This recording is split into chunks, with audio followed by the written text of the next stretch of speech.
Hi, I'm Susan Haskins. And I'm Dan Prescher. We're senior editors at International Living. We live in Ecuador right now, but we've lived in 7 different communities in 4 countries since we left Omaha, Nebraska in 2001. And if we've learned one thing in all of our travels and in trying on a variety of communities for size, it's that you've got to put boots on the ground when you're considering a new place to live. Nothing can replace your gut reaction. That's right. No amount of research online or reading of International Living articles, no amount of talking with expats by email or on forums can replace the real-world data you get when you go to a place and see for yourself if it suits you or not. Doing the research is really important, of course, and you have to figure out what's most important to you and then narrow down the places around the world that can provide what you're looking for. Maybe you're concerned with being close to home, or you really need a lower cost of living. Maybe you want to live at the beach or in a big city, or you're worried about the quality of health care you'll find. Everybody's different, but your first order of business is to figure out what you're really looking for in an overseas destination. We explore this at great length in our new book, The International Living Guide to Retiring Overseas on a Budget. In it, we give you a comprehensive list of questions to ask yourself and help you prioritize your concerns. And then we help you line up your priorities with real-world places that best meet your needs.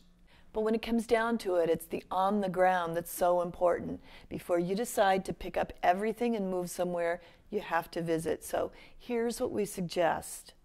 First, go during the worst season, whether it's rainy season, windy season, or the hottest season.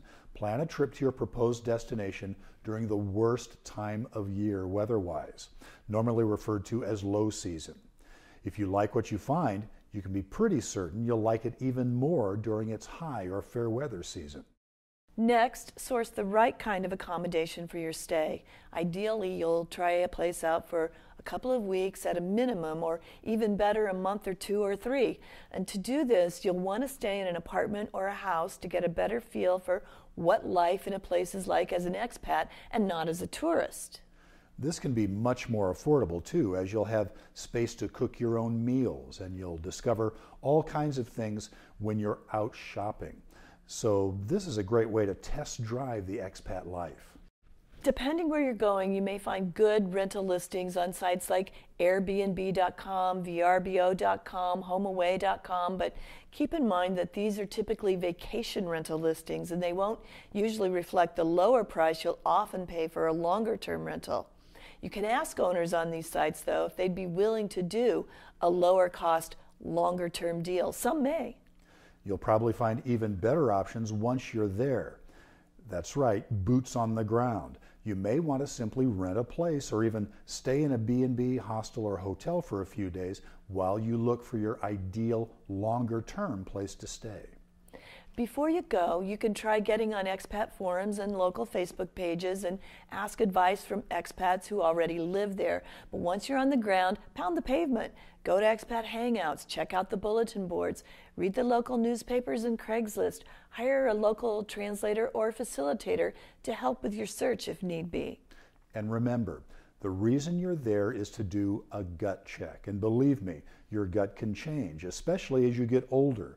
Your needs and your interests expand right along with your waistline. Before we left Nebraska, we were certain that we wanted to live in a tropical location.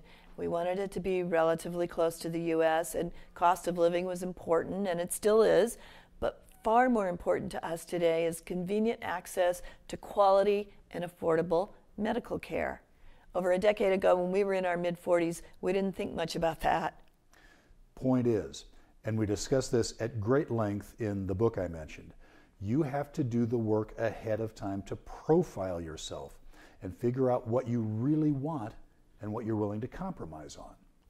And you have to be honest as you narrow down your choices of places that you think might suit you, but then you absolutely have to go and check them out. Nothing replaces firsthand experience. Spend some time in a place and make friends. See what life as an expat in that community is really like.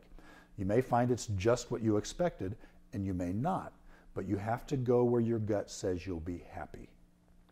This is just a quick rundown of just a few of the ideas we expand on in detail in the International Living Guide to Retiring Overseas on a Budget. You can get a copy by clicking below.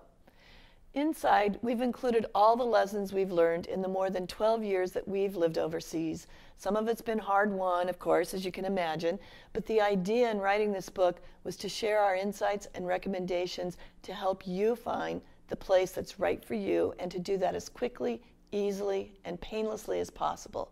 We hope you enjoy it.